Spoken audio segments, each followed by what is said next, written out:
Reforma íntima sem martírio. Autotransformação com leveza e esperança. De Wanderley Oliveira e Hermance Dufour. Capítulo 24. Ícones. Abre aspas.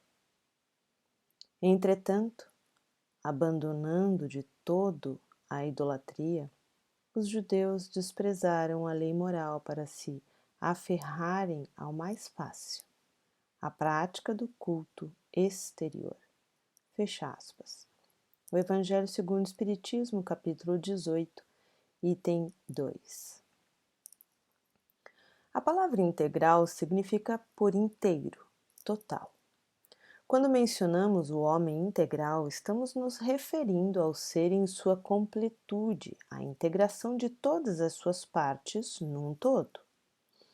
O homem integral harmoniza os seus opostos e resgata a sua identidade original, já que, ao longo da caminhada evolutiva, estruturou uma imagem irreal do eu divino no espelho da vida mental, que nomeamos como falso eu, com a qual temos caminhado há milênios no trajeto da evolução. A vida é dialética, tem aparentes contradições porque consiste de opostos que são, em verdade, complementares. Basta observar noite e dia, vida e morte, verão e inverno, razão e intuição, bem e mal, claro e escuro, masculino e feminino. Sem os opostos, não existe a vida. Aprendemos, no entanto, a estabelecer divisões. Uma visão cartesiana de partir o indivisível, estabelecendo assim a luta contra o que se convencionou considerar como sendo mal, não aceitável, feio e inutilizável. Nasce então o conflito, a perturbação, a cobrança. Olhar as duas faces da moeda é uma grande sabedoria de vida. É uma atitude saudável a ser cultivada com cuidado no processo de transformação, que é a grande razão de nossa peregrinação pela Terra.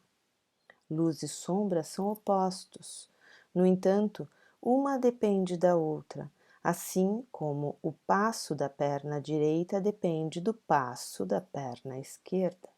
Luz e sombra, perfeição e imperfeição, são faces de uma mesma estrutura da alma, razão pela qual será impróprio adotar o conceito de eliminação para os assuntos da vida interior. Nunca eliminamos uma parte, mas a integramos. Contudo, esse processo de integração gera um doloroso sentimento de perda, necessário ao progresso. Perde-se o velho para construir o novo. Na verdade, efetuamos uma reconstrução marcada por etapas desafiantes. Perde-se a velha identidade e não se sabe como construir o que se deve ser agora, a nova identidade. O conhecimento espírita é uma mola propulsora de semelhante operação da vida mental. Ao adquirir a noção da imortalidade, a alma sensibiliza-se para novas escaladas. Decide pela transformação, mas observa de pronto que mudar não é tarefa simples, que se concretiza de uma hora para outra. Assim, enquanto a criatura não constrói o homem novo e singular, único e incomparável, que todos deveremos erguer na intimidade, ocorre um natural processo de imitação que o leva a fazer cópias de conduta do que lhe parece ser ideal. São os estereótipos espíritas, referências que adotamos espontaneamente para avaliar o proceder perante a nova visão de vida. Por um tempo, esse será o caminho natural da maioria dos candidatos à renovação de si mesmos. Carecem de referências externas que funcionam como boias indicadoras para sua elaboração interior dos conhecimentos novos. Um livro, um palestrante, um devotado ceareiro da caridade ou mesmo um amigo espiritual poderão se tornar bússolas para o progresso pessoal, que é muito natural. Contudo, semelhante identificação natural pode adoecer em razão de vários fatores dolorosos para a alma em reforma íntima, ensejando que essa relação educativa com os referenciais caminhe para matizes diversos. Um dos mais comuns desvios nesse tema é a idolatria. Idolatria é o excessivo entusiasmo e admiração por uma pessoa com a qual partilhamos ou não a convivência. São oradores, médiuns e trabalhadores que costumam se destacar pelas virtudes ou experiências e que são tomados à conta de ícones, com os quais delineamos a noção pessoal de limite máximo ou modelo para os novos passos assumidos na caminhada espiritual. Os ícones na história grega são as divindades que representam valores excelsos e santificados, sem considerar os naturais sentimentos de admiração e entusiasmo dirigidos a quem fez por merecê-los.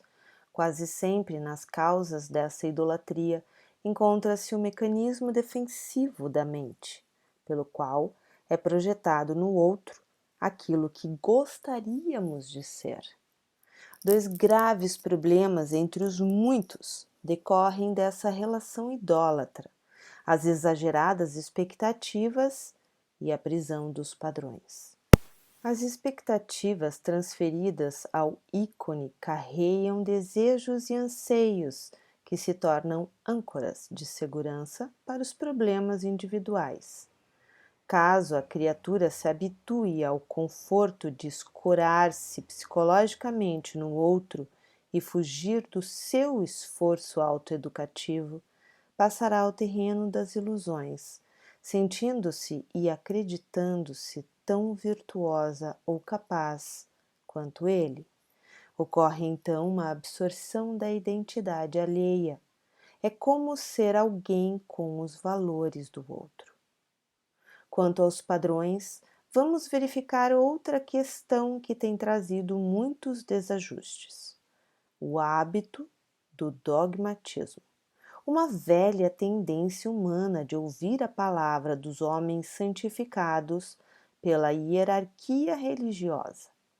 Pessoas que se tornam carismáticas por sua natural forma de ser ou pelo valoroso desempenho doutrinário são comumente colocadas como astros ou missionários de grande envergadura, fazendo de seu proceder e de suas palavras ideias conclusivas e definitivas sobre as mais diversas vivências da espiritualidade ou sobre quaisquer problemáticas humanas, como se possuíssem a visão integral de tais questões.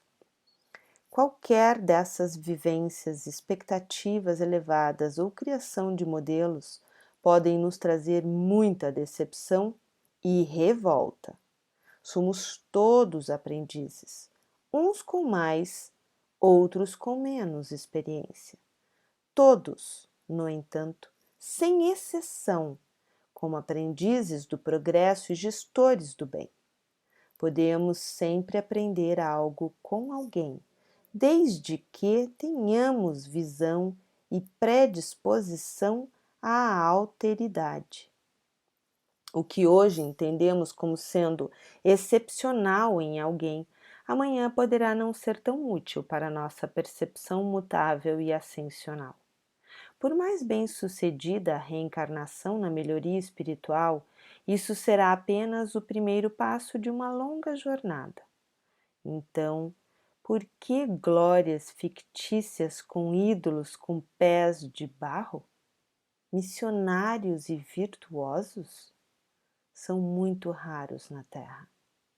Para conhecê-los é muito fácil.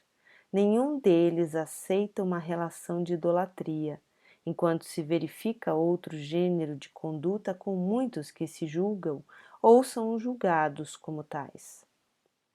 Muitas vezes, Os ídolos espíritas que miramos não suportariam ter feridas as cordas dos interesses pessoais. Bastaria alguém cumprir o dever, ainda poucas vezes exercido, de questioná-los com fraternidade para se rebelarem. Acostumou-se tanto a essa convenção em nossos ambientes de cristianismo redivivo que já não se indaga ou filosofa, apenas se crê.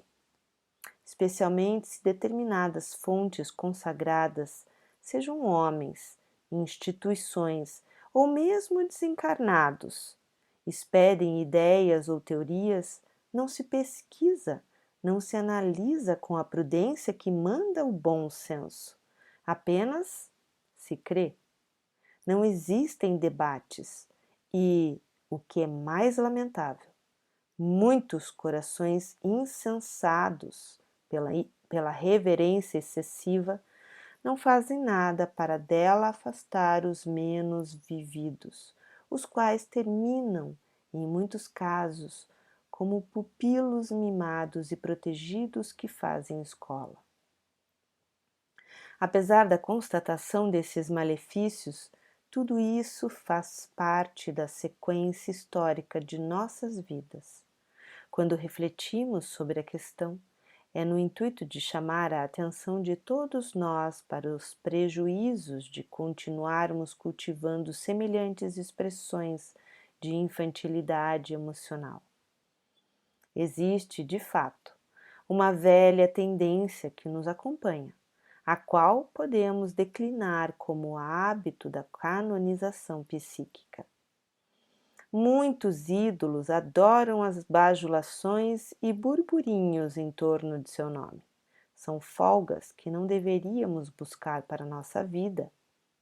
Os ídolos deveriam se educar e educar os outros para assumirem a condição de condutores, aqueles que lideram promovendo, libertando e não fazendo coleção de admiradores para alimentar seu personalismo. Como bons espíritas, apenas começamos os serviços de transformar a autoimagem de orgulho profundamente cristalizada nos recessos da mente. Quando nos adornamos com qualidades e virtudes que imaginamos possuir, perdemos a oportunidade de ser nós mesmos, de eleger a autenticidade como nossa conduta, de construir o quanto antes a nova identidade que almejamos. Inspiremo-nos em nossas referências, todavia, não façamos deles ídolos. Ouçamo-los, tiremos o proveito de suas conquistas, respeitemo-nos e façamos tudo isso com equilíbrio, nem mais, nem menos. Retifiquemos nossos conceitos sobre lideranças no melhor proveito das oportunidades das sementeiras espíritas. Líderes autênticos são dinamizadores incansáveis da criatividade e dos valores alheios. São estimuladores das singularidades humanas. Por isso, suas qualidades são empatia, confiança, capacidade de descobrir pendores. Líderes que se integram na dinâmica de agentes da obra do Pai assumem a postura de serem livres, sem apego às suas vitórias ou realizações. Sua alegria reside em ser útil e ver as obras sob sua tutela crescer em satisfação coletiva. Dirigir à luz das claridades espíritas é valorizar o distinto, o diferente, e não apenas os semelhantes, atendendo sempre ao bem geral. Isso se chama conduta de alteridade.